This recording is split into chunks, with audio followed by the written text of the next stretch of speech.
Just here, rinsing out some sand, guys. Some of you might know what's gonna happen, but yeah. It'll be a surprise here in a second. Today is the day that I install the 40-gallon all-in-one.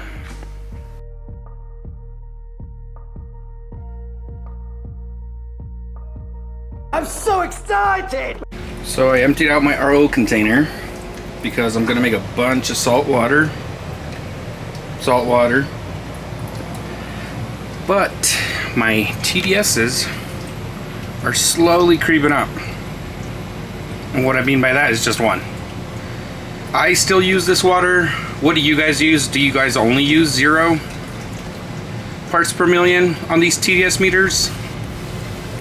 But yeah, I might have to swap out my filters for the RO soon.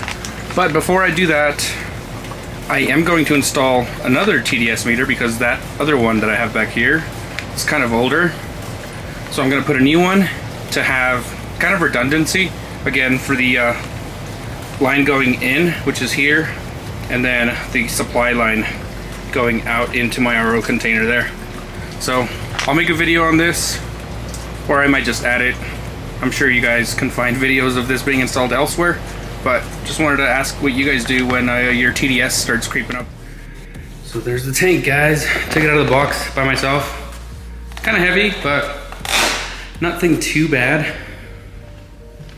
One thing I am going to do with this tank is leak test it, because I did buy it used. Oh no, not again!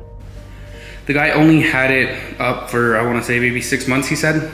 The cool thing about buying used sometimes is that it comes with some upgrades, so it does have the dual random flow generators already. It also comes with these tops. They are actually from Reef. And I actually have a discount code down below. So if you guys are interested in getting one, these things are awesome. It does have 2 ports on each corner. Those are kind of just like feed holes. This is the actual cup where you would drop some food for it to defrost. And I think this tank is actually the one that they initially made the lid for. Yeah, let me lay this down on top of some towels here in the garage. And I'm going to leak test it with just regular hose water and then thoroughly clean it after so that I can take it inside. That's what she said. So I have this all set up. I put one down and then I folded another towel kind of on itself so that it can work as a barrier, because that's the edge where I'm gonna be kind of tilting it to get all the water back out of it. And the tank is just over here, so let's move it. And here we go, guys, filling up the tank to test for leaks. Also gives me a chance to kind of clean it out.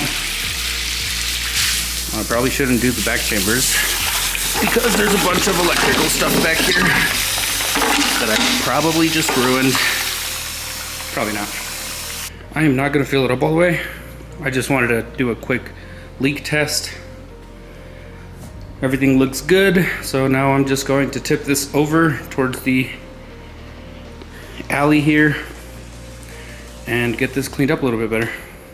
Now that the sand's all clean and laid out on this piece of cardboard, I am gonna let it sit here for a little bit so that it could dry, and then I'll use it in the tank. I made those little holes you guys see just with my fingers, just so hopefully it dries out a little bit faster. But yeah, after it dries out, I'll just put it in the tank. But let me go inside and start setting up this tank and cleaning it.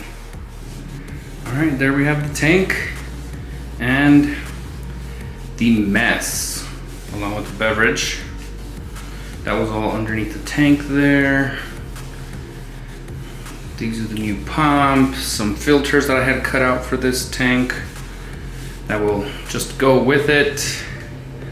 And now the fun part of actually taking everything out. Unfortunately, I'm not gonna be able to document a lot of this, but I'll give you guys a brief explanation of what I am going to do.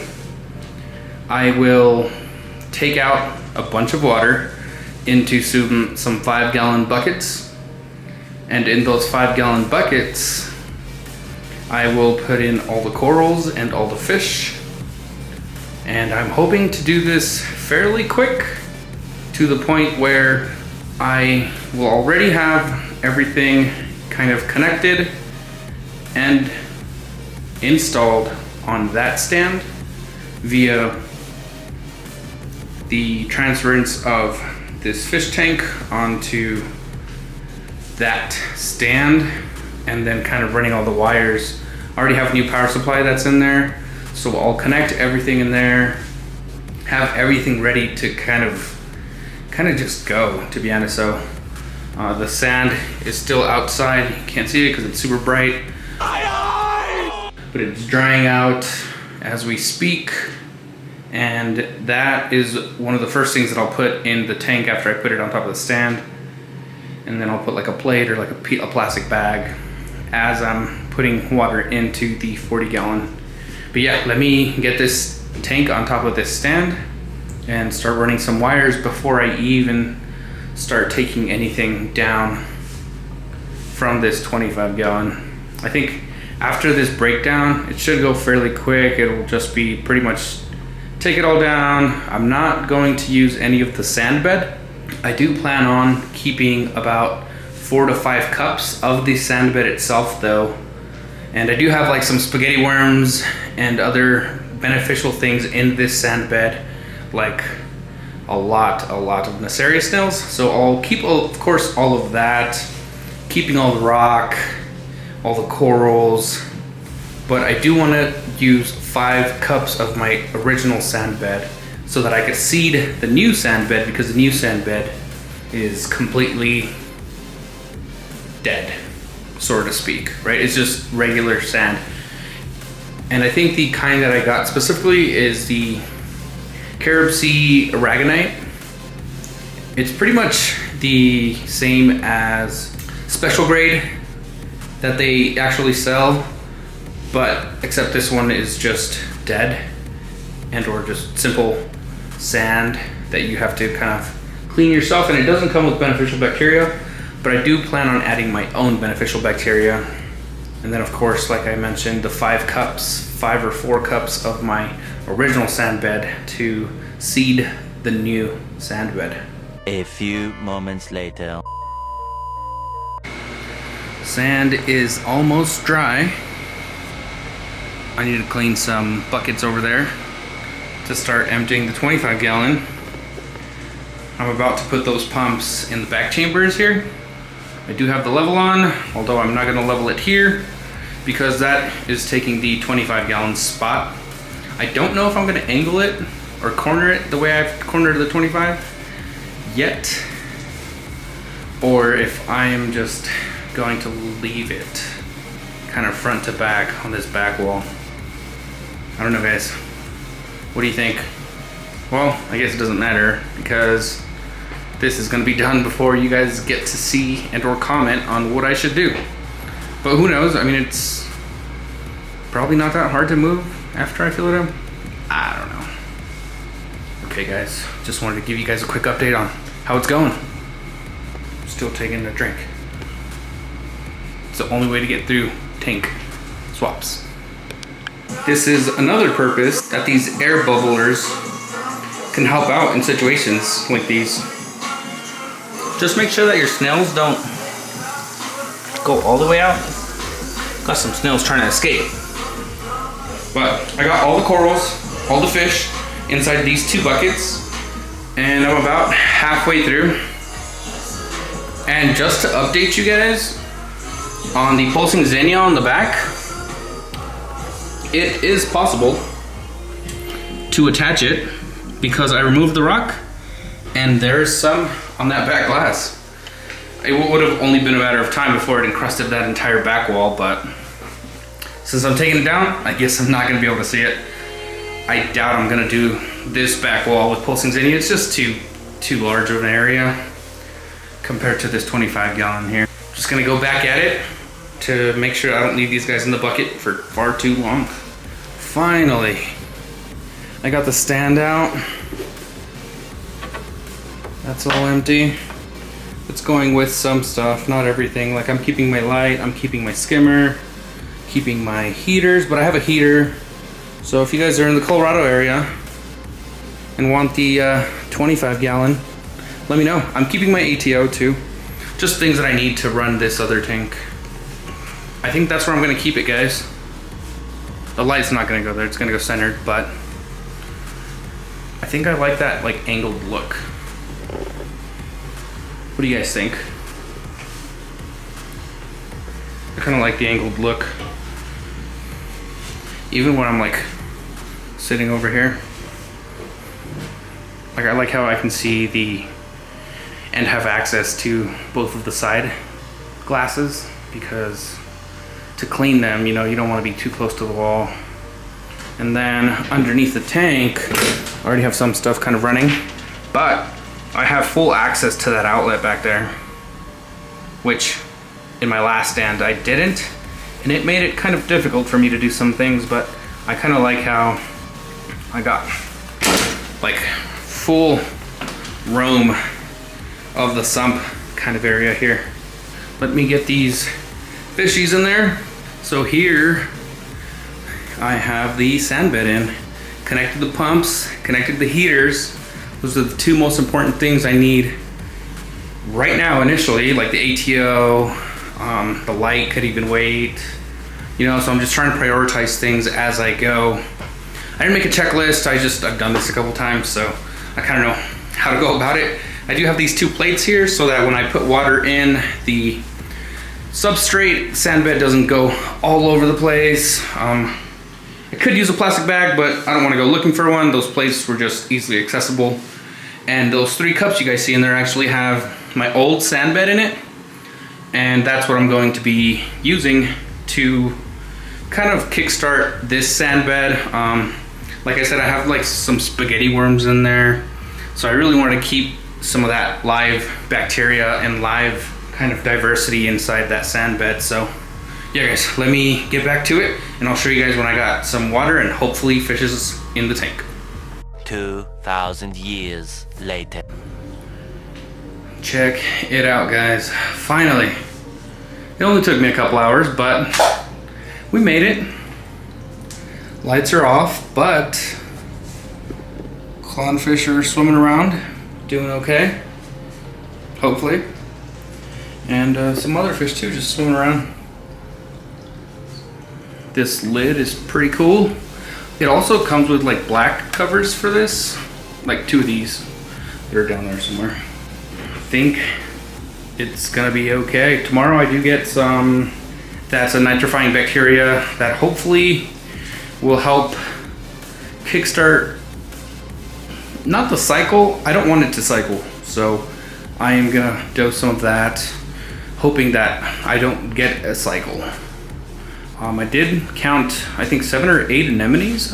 I thought I only had 6, but seems like somebody split.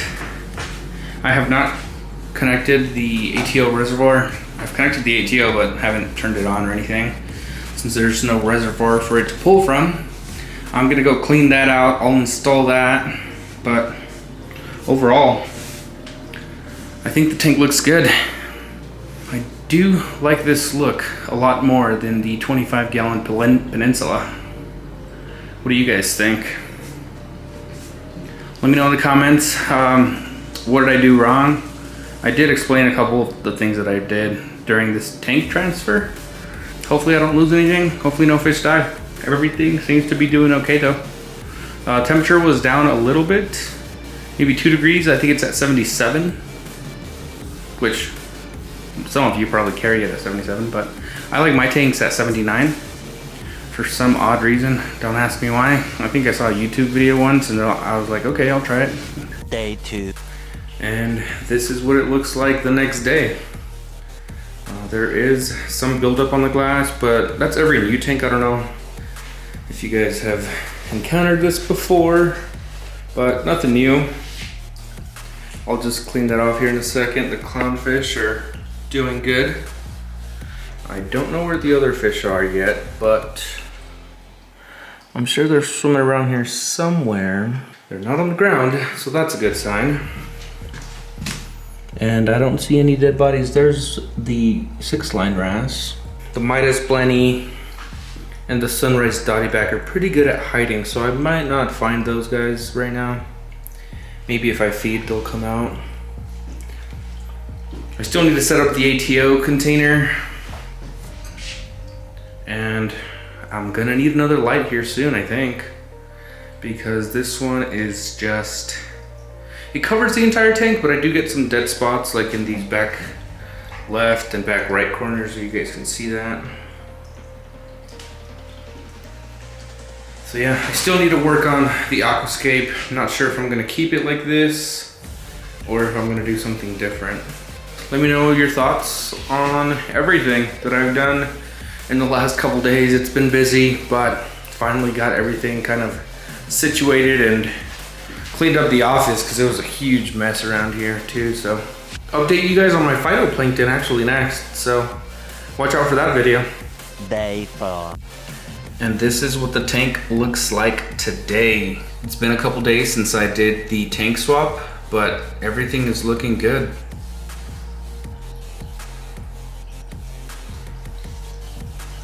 I got the Nero 3 back there, but to be honest, with these 2 random flow generators that I have, I don't really need it, so I haven't turned it on. It'll just sit there for now. I think it's been a successful tank transfer from the 25-gallon to the 40-gallon. What do you guys think? Beautiful, isn't it? I did end up connecting the auto top off reservoir. I had to buy a new pump because my pump went out. And there's the Fritzzyme 9 that I'm using. I think I only added like 10 ounces. That's a 32-ounce bottle that I have there, and everything's doing good. Don't forget to like, comment, and subscribe, guys. Thanks. Later. Good live, citizens. Show's over.